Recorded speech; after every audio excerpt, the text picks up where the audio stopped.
Всем привет, это «Быть инди». Совсем недавно закончилась главная игровая презентация этого года The Game Awards 2022. Мы узнали победителей различных номинаций, и с этими играми сегодня я вас познакомлю поближе. Stray переносит игрока в далекое будущее, мир киберпанка. История рассказывает о приключениях потерявшегося кота, который ищет дорогу домой. Бродячее животное очутилось в городе-крепости Коулун, из которого не просто найти выход. Здесь давно не живут люди, и улицы заполнены роботами. Узнайте секреты давно покинутого поселения, подружитесь с летающим дроном B-12, который станет верным спутником и помощником в странствиях. Вы станете исследовать город в кошачьем обличье, которое значительно повлияет на игровой процесс. Небольшой зверек может быть незаметным и проворным, чтобы избежать нежелательных встреч с опасными обитателями трущоб. Если нужно обратить внимание на себя, достаточно громко и протяжно мяукнуть. И тогда перед усатым путешественником откроют дверь. Персонаж побывает в таких местах, куда проблематично добраться человеку. Прячьтесь под машинами, проникайте в подвалы, гуляйте по заборам и грациозно балансируйте на карнизах. Путешествуйте по улицам, которые завалены мусором и освещены неоновыми вывесками. Если взобраться повыше, откроется отличный вид на действия роботов, суетящихся внизу. Genshin Impact – это сплав из экшена и ролевой игры с видом от третьего лица. У китайского проекта, использующего анимешную стилистику, есть открытый мир. Тайтл в первую очередь рассчитан на одиночное прохождение, хотя в нем присутствует возможность бегать в кооперативе. Режим PvP в местном мультиплеере нет. В самом начале игры дают выбрать основного персонажа, брата или сестру. По сюжету они путешествуют через измерения. Однажды они сталкиваются с богиней, что побеждает их в бою и захватывает обоих. После проигранной схватки главное действующее лицо Genshin Impact приходит в себя в мире Тейват и начинает искать исчезнувшего родственника или родственницу. Персонажа сопровождает похожая на фею девочка Пайман. У Тайтла богатый и проработанный лор. Изучать его можно, общаясь с NPC, читая книги в местных библиотеках или выполняя основные и побочные квесты. Геймплейный продукт похож на консольные игры про Зельду. Герои могут лазать по скалам и стенам, плавать, готовить еду, парить на крыльях, собирать ресурсы, крафтить экипировку. Боевая система тут реалтаймовая и двухкнопочная. Бойцы чередуют сильные и слабые атаки, совершают рывки, применяют умения и ультимативные способности, уклоняются от ударов противников. В ходе схваток можно комбинировать навыки союзников и стихии, например, облить недруга водой, а затем заморозить магией. Здесь есть данжи и боссы, но основной упор делается на исследование окрестностей, где полно тайников. Мир разделен на 7 зон. По мере прохождения геймеры собирают целую группу персонажей. В команде может быть одновременно только 4 участника. Одним из них управляет геймер, а всех остальных контролирует ИИ. The Legend of Zelda Tears of the Kingdom представляет собой приключенческий экшен с открытым миром и является продолжением The Legend of Zelda Breath of the Wild. Смелость, упорство, иногда коварство и, конечно, любознательность помогут вам успешно проходить игру. Изворотливость, умение перекроить ситуацию в свою пользу – вот что придется сделать, чтобы достичь успеха. Техника прохождения заданий всегда разная. Придется потрудиться, чтобы понять, как лучше действовать в той или иной ситуации. Квесты с монстрами, головоломки, казусные ситуации – все это ожидает вас в игре. Требуется лишь готовность быть сильным, смелым и хитрым экспериментатором. Ищите преимущества, наслаждайтесь игрой и получайте от нее удовольствие. Погружайтесь головой в приключения и квесты, не дайте судьбе предрешить исход игры. Опасности, которые вас ожидают, никогда не спят. Потребуется внимательность к мелочам и полная сосредоточенность. Final Fantasy XIV не стала прямым наследником предыдущих частей, хотя мой RPG обладает аналогичным оформлением и схожим геймплеем. Геймер выберет себе подопечного из 5 существующих рас, состоящих из 2 племен, которого можно настроить, подобрав внешность, цвет волос, глаз и многое другое. Прокачка осуществляется при выполнении сюжетных и побочных ликвестовых заданий. Вооружение героя определяет его класс. Боевой – последователи войны, обладающий тяжелым орудием и магией с магическими способностями, а также мирные последователи ремесла, ремесленники земли, которые заняты сбором ресурсов. Действия разворачиваются на материке Эорзея, на планете Хайделин. Материк разделен на 3 господства Гридания с лесами во главе с Султаном у льда, Шарлаян, где обитают ученые, и Горлеанскую империю с развитой технологией, решившую захватить всю территорию. Для противостояния объединяются независимые державы. Геймер будет исследовать окружение, выполнять задачи и объединять усилия с другими пользователями для противостояния недругу. Прохождение стартует в одном из государств. Протагонист должен найти дюжину святилищ, чтобы получить поддержку 12 божественных созданий, способных помочь вернуть Луну на ее орбиту. Valorant – многопользовательский тактический экшен-шутер от первого лица, создателем которого является студия Riot Games, хорошо известная по одной из лучших моба-игр League of Legends. Удалось ли разработчикам сделать убийцу Counter-Strike Global Offensive? Основу игры составляют командные противостояния в духе CSGO. Бои происходят между командами 5 на 5 на сбалансированных картах. В принципе, в этом моменте проект Riot Games ничем не отличается от мастодонта жанра. Две стороны борются друг с другом, одна пытается установить бомбу, Spike, в одной из стратегических важных точек карты, вторая обороняется и не дает первой этого сделать. С другой стороны, персонажи Valorant не бездушные спецназовцы или террористы, а спецагенты, которые обладают уникальными навыками.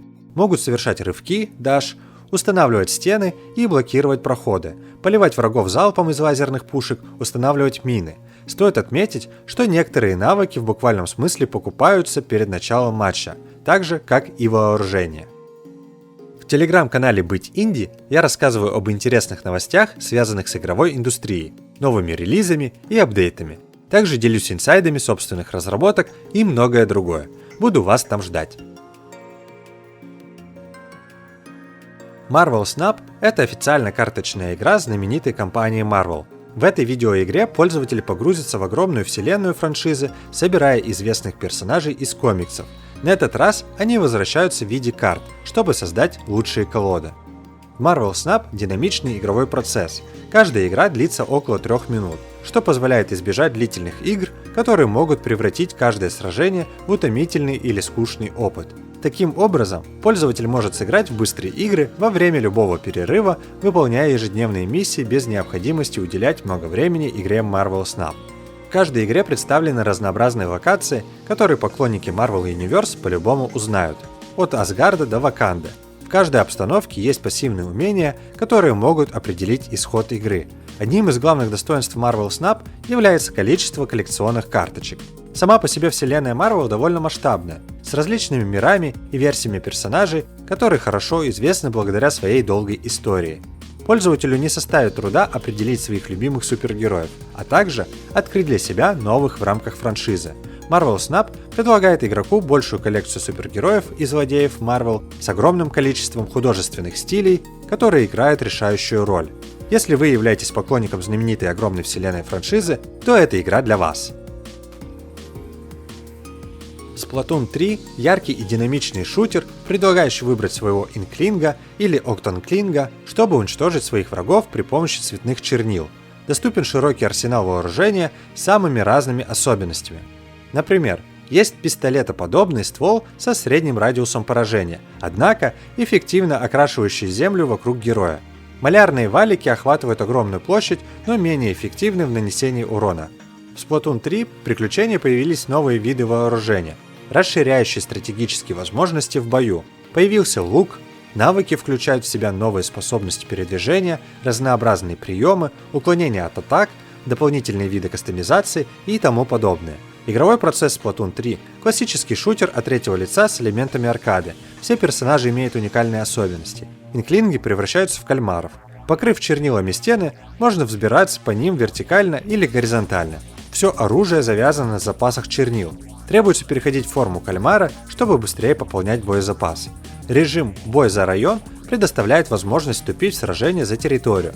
Перед матчем можно настроить своего персонажа. Если покрыть черной жижей большой участок земли, то можно использовать специальное оружие. Предоставлено уникальные для серии локации Плюхтон, Плюхтония, Альтерна. Основной хаб находится в Плюхтоне. Доступна одиночная кампания под названием «Возвращение молокоедов». Multiversus можно по праву назвать одним из самых крупных сборников супергероев и персонажей из всех возможных произведений. Чудо-женщина, Том и Джерри, Скуби-Ду и прочие знакомые лица собраны в одном месте, чтобы надрать друг другу задницы. Это можно делать как в потасовках 1 на 1, так и устраивать стычки в формате 2 на 2, где герои комбинируют свои способности для достижения максимально возможного эффекта. Более того, любое уникальное сочетание персонажей создает новые ситуации, которые невозможно было достичь при любом другом раскладе. Весь геймплей в Multiversus построен на высокодинамичных схватках. Независимо от своих габаритов, персонажи способны совершать рывки, атаковать с воздуха и использовать особые приемы. Например, тот же Марио не уступает Пикачу или Саб-Зиро в скорости атаки. Итоговая цель каждого боя – выкинуть соперника за пределы арены. Так, рядом с иконкой персонажа постоянно обновляется процентный показатель, показывающий, какова вероятность скорого вылета с карты. Чем выше эта цифра, тем больше проблем будет у геймера. Более того, схватки не будут сводиться к клишированным действиям и однотипным тактикам из-за кастомизации. За каждым юнитом закрепляется дерево навыков, открывающее доступ к более сложным приемам и атакам. Например, Супермен сможет стрелять во врагов лазерами из глаз, а также научиться создавать вокруг себя силовое поле. Более того, образы героев не постоянны, и с течением времени можно открыть доступ к более красочным нарядам, избавившись от старых костюмов. Mario плюс Rabbids Sparks of Hope – продолжение увлекательной тактической стратегии с пошаговыми боями во вселенной Марио и с безумными кроликами Ubisoft. В новой части популярные персонажи отправляются в эпическое путешествие по галактике с целью победить таинственную темную сущность, сеющую на планетах хаос. Во время прохождения игрокам предстоит освободить и взять в свою команду 10 искорок, необычных существ, похожих на смесь ламы с кроликом, каждая из которых обладает особой силой и характером. Вы посетите множество разнообразных планет с необычными обитателями и интересными секретами. Всего в игре будет доступно 9 персонажей, но взять в свою команду можно только 3. Во время игры вы управляете командой из 3 человек, которая путешествует по разным планетам и выполняет поставленные перед ними задачи. По мере продвижения герой выпускает искры, которые в свою очередь наделяют их уникальными способностями, особенно полезными на поле боя. На пути наши герои сталкиваются с многочисленными врагами, как известными по первой части серии, так и совершенно новыми, включая могущественных боссов. Сражения снова проходят в пошаговом режиме, при этом исследования по-прежнему происходят в реальном времени. Боевая система сочетает в себе свободу передвижения с необходимостью принятия тактических решений. Поэтому во время сражений нам предстоит не только умело пользоваться способностями отдельных персонажей, но и правильно размещать их на арене. Благодаря этому, при необходимости они могут прятаться за укрытиями, прыгать на голову врагов или убивать умирающих противников. Moss Book 2 продолжает рассказ о приключениях Квилл. Эту белую мышь преследует летающий тиран по имени Тайлан, желающий украсть ее волшебный кристалл и уничтожить Мосс. А сама героиня вернулась, чтобы положить конец правлению мистиков и восстановить мир. Для этого ей необходимо найти осколки стекла. Мышке предстоит посетить сталелитейный завод, арктические горы, оранжерею, замок и другие локации. Сюжет рассчитан на тех, кто проходил оригинал. История начинается там, где закончилась первая часть. Повествование также глубже раскрывает лор оригинальной видеоигры. Игроку отводится роль помощника главного персонажа. Протагонистка называет пользователя читателем. У него появилось больше возможностей для взаимодействия с окружением. Жанр остался прежним. Это трехмерный платформер с элементами экшена. Чтобы поиграть в Moss Book 2, нужен шлем виртуальной реальности и контроллеры движения. В сиквеле появились новые бронированные враги с панцирями. Арсенал героини стал более разнообразным. Теперь она может не только наносить удары мечом, но и размахивать молотом, а также метать чакрам. Каждое оружие можно зарядить, чтобы получить особые способности. Вооружение позволяет делать рывки через пропасти, уничтожать препятствия на расстоянии, активировать находящиеся далеко переключатели. Против монстров эти умения тоже можно использовать. В перерывах между сражениями нужно помогать грызуну преодолевать преграды и решать головоломки. Для этого надо передвигать платформы, что-нибудь нажимать и так далее. При желании также можно заняться поиском коллекционных предметов. Чтобы собрать их все, потребуется больше одного прохождения. Также вы можете поддержать наш канал материально. Для этого достаточно подписаться на Boosty или Patreon. В конце каждого последующего выпуска мы будем добавлять ваше имя в конце ролика. Не забудьте сообщить нам в личку или комментариям о вашей подписке. Gran Turismo 7 – гоночный симулятор, поддерживающий GS Simulation Mod, разработанный специально для одиночной кампании. В 7-й части автосимулятора вернулись многие традиционные для серии трассы и машины. Представлено множество новых мероприятий и соревнований. Gran Turismo 7 включает школу вождения, магазин запчастей и автосалон с поддержанными болидами. Доступен GT Auto. Особенностью геймплея выступает невероятный реализм и индивидуальная физика транспорта. Из предыдущей части с подзаголовком Sport перенесены такие режимы, как GT Sport Mode, Brand Central и Discover. Представлена полноценная однопользовательская кампания. Можно соревноваться в быстрых гонках с ИИ или реальными игроками. В Gran Turismo 7 доступен локальный кооператив, позволяющий соревноваться с другом на одном экране. Легендарный режим симуляции включает множество испытаний для самых опытных игроков. Автопарк состоит из более 420 машин, соответствующих своим реальным прототипам. Транспорт покупается в Brand Central и Used Car Dealership.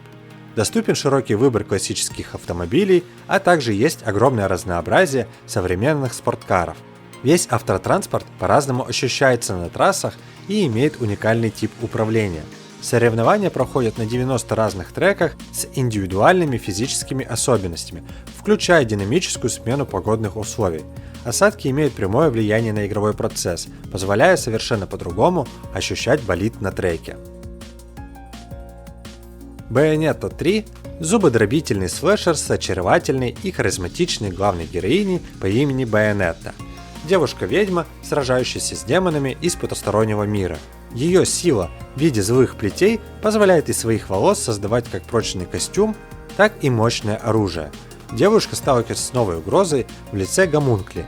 Ей предстоит совершить кругосветное путешествие, чтобы уничтожить монстров, стремящихся посеять хаос. Для этого она объединяет силы с ведьмой Виолой и другими магами. Основной геймплей строится на динамичных и стремительных сражениях с толпами монстров. Девушка в бою использует оружие ближнего боя, огнестрел и спецспособности. Боевка Bayonetta 3 состоит из комбинации ударов. Можно уклоняться от выпадов врагов. Если попасть в идеальный тайминг при уклонении, то активируется состояние Witch Time. В этот момент время замедляется, что позволяет наносить сокрушительные атаки по противникам.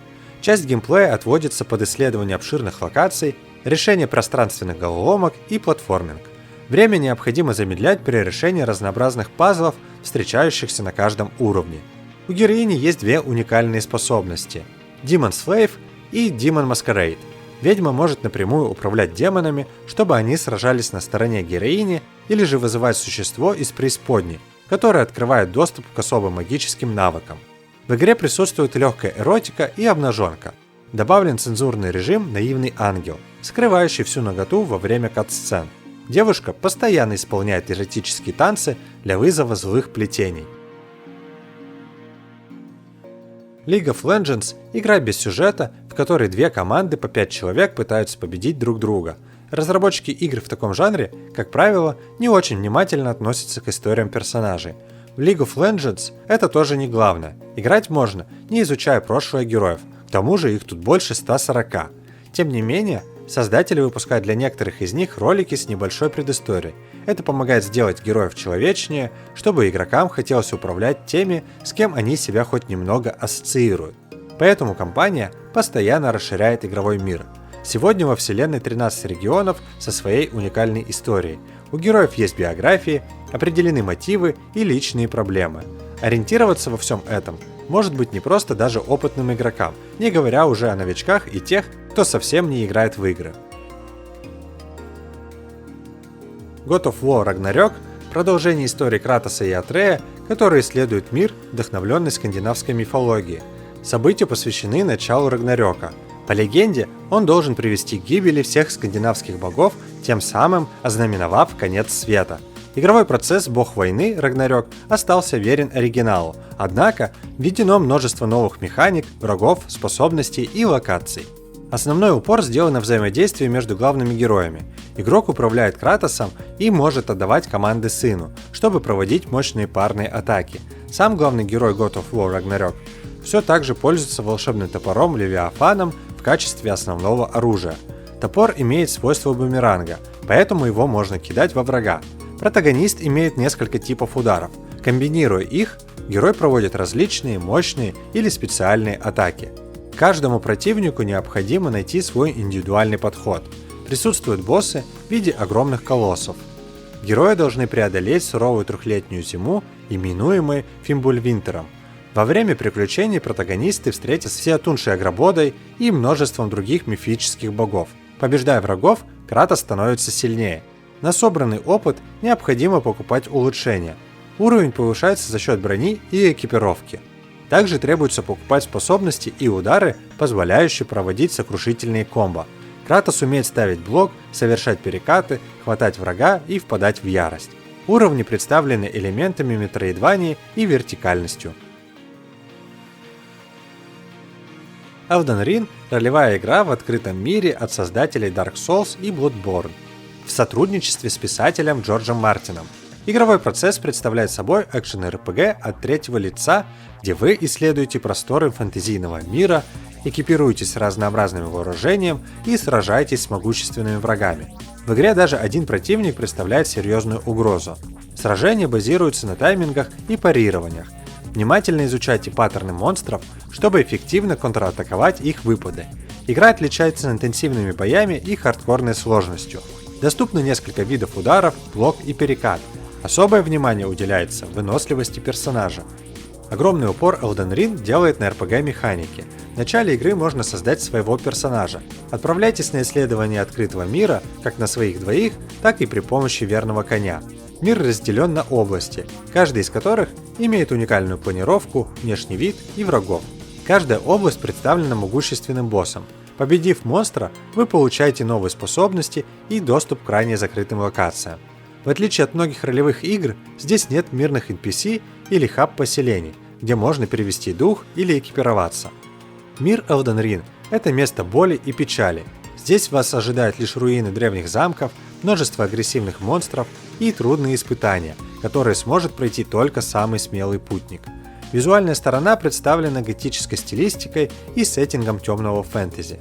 Спасибо Степану за поддержку этого выпуска. Обязательно делитесь в комментариях своим мнением касательно презентации, что думаете о победителях в номинациях, заслуженно ли именно эти игры стали победителями. И не забудьте обязательно посетить мой телеграм-канал, там не менее интересно.